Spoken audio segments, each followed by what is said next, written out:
రాష్ట్ర అవతరణ దశాబ్ది ఉత్సవాలకు హైదరాబాద్ ముస్తాబవుతోంది. Parade ground, tank bund, gun park ప్రాంతాలన్నీ సర్వాంగ సుందరంగా రూపుదిద్దుకున్నాయి. రంగురంగుల విద్యుత్ దీపాలతో కళ్లు మిరుమిట్లు గొలిపేలా తీర్చిదిద్దుతున్నారు. రాష్ట్ర ప్రభుత్వం అత్యంత వైభవంగా జరిపే ఈ వేడుకల్లో అధికారిక గీతాన్ని ఆవిష్కరించనున్నారు.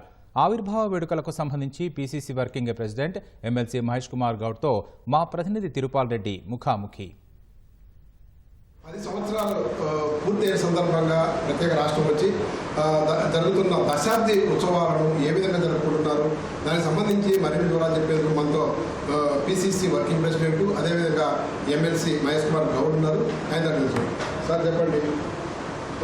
జూన్ 2వ తేదీన మీరు ఒక ప్రత్యేక రోజుగా తర్వాత ఉత్సవాలను అత్యంత వైభవంగా జరపాలని నిర్ణయించారు. ఎందుకు అంత ఎక్కువ ప్రాధాన్యత ఇస్తున్నారు? ఏంటి దాంట్లో ఉన్న ఇది ప్రజల తెలంగాణ, ప్రజలు కోరుకున్న తెలంగాణ, ప్రజల యొక్క ఆత్మ బలిదానాల వల్ల వచ్చిన తెలంగాణ, ప్రజల యొక్క త్యాగాలు వచ్చిన తెలంగాణ. అందుకే ఈ తెలంగాణ ఎవరైతే త్యాగాలు చేస్తారో వారికి అంకితం కావాలి.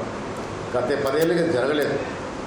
10 ఏళ్ల కాలంలో పాలించినటువంటి ముఖ్యమంత్రి ఏ ఒక్క ప్రజానికాన్ని కానీ, ఆత్మ బలిదానం చేసిన కుటుంబ సభ్యుల్ని కానీ, అసలు తెలంగాణ కోసం తప్పించిన గుండెల్ని కానీ ఎక్కడ కూడా వారికి అవకాశం ఇవ్వలే, పాల్గొనేటువంటి సందర్భం రాలే. అందుకే కాంగ్రెస్ పార్టీ ముందు నుంచి కూడా చెప్తా ఉంది, తెలంగాణ రావడానికి కాంగ్రెస్ పార్టీ ముఖ్య కారణం. అందులో సోనియా గాంధీ గారి యొక్క దయ వల్ల తెలంగాణ సిద్ధించింది.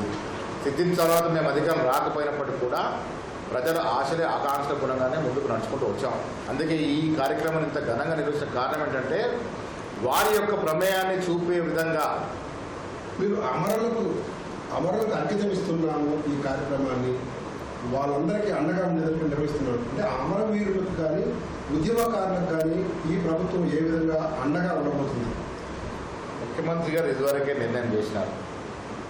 నీతి నిజాయితీ పరునితో కూడినటువంటి కమిటీ వేసి 10 ఏళ్లుగా నిజమైనటువంటి తెలంగాణ వాదులు, తెలంగాణ కోసం పోరాడినటువంటి కుటుంబాలు ఎవరికైనా న్యాయం జరిగినట్టు పరిస్థితి ఉంటే వారికి సంపూర్ణంగా న్యాయం జరగాలని, సో వారందరినీ కూడా ప్రమేయం కలగజేయాలని, వారందరికీ అవకాశాలు కలగజేయాలని మా తపన. దానికోసం ఒక కమిటీ వేయాలని ముఖ్యమంత్రి నిర్ణయించారు. ఎన్నికల ముందు కూడా ఈ అమరవీరులకు సంబంధించి కానీ, ఉద్యమకారులకు సంబంధించి కానీ నెలకు 25,000 రూపాయలు పెన్షన్ కూడా ఇస్తామని చెప్పారు. వాటన్నిటికి సంబంధించి రేపు ఈ అవతరణ దినోత్సవం సందర్భంగా ఏమైనా ప్రకటన చేసే అవకాశం ఉంది ప్రభుత్వం? కమిటీ అన్ని పరిశీలించిన తర్వాత ఎన్నికలకు ముందు మేమైతే వాగ్దానం చేసినామో, అది అమరవీరుల విషయంలో కావచ్చు, రైతుల విషయంలో కావచ్చు, నిరుద్యోగుల విషయంలో కావచ్చు, ఏ మాట ఇచ్చినామో ఆ మాట తూచా తప్పకుండా పాటిస్తాము, దాన్ని ముందుకు తీసుకెళ్తాం. దాంట్లో సంశయానికి గురి కావాల్సిన అవసరం లేదు. రేపు ఉదయం పరేడ్ గ్రౌండ్లో ఏ కార్యక్రమాలు ఎవరు పాల్గొంటారు, ఏ కార్యక్రమాలు జరగనున్నాయి? ముఖ్యమంత్రి ఈ జాతీయ రాష్ట్ర గీతాన్ని పాటించే అవకాశం ఉన్నది. డెఫినెట్గా రేపు ఉత్సవాలు మనం మొన్న క్యాబినెట్ కానీ తర్వాత మిత్రపక్షాలు కవులు కళలతో మాట్లాడి మన రాష్ట్ర గీతంగా జయ జయం తెలంగాణని చేసుకోవడం జరిగింది. రేపు ఆ గేయం పాటతోనే ఉత్సవాలు ప్రారంభమవుతాయి. ఇది అఫీషియల్ సాంగ్గా ముఖ్యమంత్రి గారు దీన్ని ప్రకటించబోతా ఉన్నారు. దానికి అనుగుణంగా టీఎస్ నుంచి టీజీగా మార్పు కూడా రేపు అధికారులు ప్రకటించబోతా ఉన్నారు. ఈ 2 కార్యక్రమాలు రేపు ముఖ్యమంత్రి గారి చేతుల మీదుగా రాష్ట్రానికి ప్రజలకి ఇవ్వబోతా ఉన్నారు. సింహల రాష్ట్ర చిహ్నల గురించి బాగా వివాదం అవుతుంది. బీఆర్ఎస్ ఏమో చార్మినార్ తొలగించడం వ్యతిరేకిస్తున్నారు, బీజేపీ వాళ్ళు దాన్ని స్వాగతిస్తున్నారు. కాకతీయ తోరణం ఉండాలని చెప్పి బీఆర్ఎస్ బీజేపీ 2 కోరుతున్నాయి. దీన్ని ఎలా చూస్తారు? రేపు కొత్తగా రాబోయే ఈ కొత్త చిహ్నంలో ఏ అంశాలను పొందుపరిచే అవకాశం ఉంది? ఈ రాష్ట్రం మనకు దొరికింది అంటే కొన్ని వందల కుటుంబాలు ప్రాణార్పితం చేస్తే దొరికింది. సో వారికి సముచిత స్థానం ఉండాలా లేదా అనేది నేను బీఆర్ఎస్ వారిని ప్రశ్నిస్తూ ఉన్నాను. మేము దీంట్లో మార్పులు చేర్పులు అంటే ఏంటి?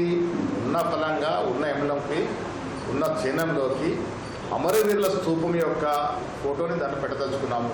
దానికి కారణం ఏంటంటే చరిత్రలో వీరికి చిరస్మరణీయులు, వారు దేశం కోసం రాష్ట్రం కోసం త్యాగించిన మహనీయులు, వారిని అనునిత్యం స్మరించుకోవాలి. కాబట్టి అమరవీరుల స్తూపాన్ని అందులో ఆ ఫోటోని అందులో తలుచుకున్నాము. దాంట్లో బీఆర్ఎస్ వారికి కానీ బీజేపీ వారికి కానీ నొప్పేటని అడుగుతా ఉన్నాం. మళ్ళీ అమరవీరులని వారి వల్ల సిద్ధించిన తెలంగాణ మనం అనుభవిస్తూ ఉన్నాము. వారికి సముచిత స్థానం దొరకాలా వద్దా? ఆ దశగా ముఖ్యమంత్రి గారు ప్రయత్నం చేస్తే వీటిని తొలగించారని వాటిని తొలగించారని వాళ్ళే అనుకొని రాతంతం చేస్తూ ఉన్నారు. క్షీణం విషయంలో తుది నిర్ణయం జరగలేదు. అందరితో సంప్రదింపులు జరుగుతూ ఉన్నాయి. ముఖ్యమంత్రి గారికి కొంత కళాకారులు చాలా రకాలటువంటి ఎంబ్లమ్స్ ఇవ్వడం జరిగింది. వాటన్ని కూడా పరిశీలిస్తూ ఉన్నారు. పరిశీలించిన తర్వాత పెద్దలందరితో మిత్రపక్షాలతో వీలైతే ఆపోజిషన్ పార్టీస్తో సంప్రదించిన తర్వాత తుది నిర్ణయం తీసుకుంటారు. కానీ ఒక్కటి మాత్రం వాస్తవం, ముఖ్యమంత్రి గారి తపన కానీ మా కాంగ్రెస్ పార్టీ ఆలోచన కానీ అమరవీరుల యొక్క స్తూపాన్ని మనం దానిలో పొందుపరచుకోవాలి. తద్వారా వారికి సముచిత గౌరవము ఆ నివాళులు ఇవ్వాలనే ఒక ఆలోచన మాత్రం దృఢంగా ఉంది. ఇప్పుడు సచివాలయం తీసుకుంటే బయట సెక్రటరియట్లో టూల్స్ ఏర్పాటు చేసిన దాదాపు 30 పైగా టూల్స్ ఏర్పాటు, వాటన్నింటినీ కూడా బీజేపీ వ్యతిరేకిస్తుంది. కాంగ్రెస్ ప్రభుత్వం వచ్చింది, ఆ టూల్స్ తొలగించే ధైర్యం ఉందా, తొలగించగలుగుతారా అని అంటున్నారు. దానికి సంబంధించి ఎవరైనా పార్టీలో కానీ దాని ప్రభుత్వంలో కానీ చర్చగా వచ్చింది. సెక్రటరియట్ విషయంలో ఎక్కడో చర్చ లేదు. గతంలో మేము సెక్రటరియట్ కట్టడాలు వ్యతిరేకించాము. దానికి కారణం ఏంటంటే ఆనాడు ఉన్నటువంటి సెక్రటేరియట్ ఆంధ్రప్రదేశ్ రాష్ట్రం సరిపోయే విధంగా ఉండే, తెలంగాణ చిన్న రాష్ట్రము, సముచితంగా బిల్డింగ్లు ఉండే, దాంట్లో స్థలం ఉండే, అన్నీ ఉన్నప్పటికీ కూడా కూల్చి సెక్రటరియట్ కట్టినారు. దానికి కొత్త సెక్రటరియట్లో ఇప్పుడు అక్కడ నుంచి పరిపాలన సాగుతూ ఉంది. మంత్రులు కానీ ముఖ్యమంత్రి అక్కడ నుంచి పరిపాలన సాగుతూ ఉన్నారు. మార్పులు చేర్పులు ఎక్కడ కూడా చర్చ లేదు. ఆ విషయంలో ఎక్కడ కూడా చర్చకు రాలేదు. ఇప్పుడు ఇవన్నీ కూడా కొంత అనవసరం రాద్ధాంతం చేసి ఏ పార్టీకి ఆ పార్టీ లబ్ధి పొందాలని ప్రయత్నం చేస్తే ప్రజలు అన్ని గ్రహిస్తూ ఉన్నారు.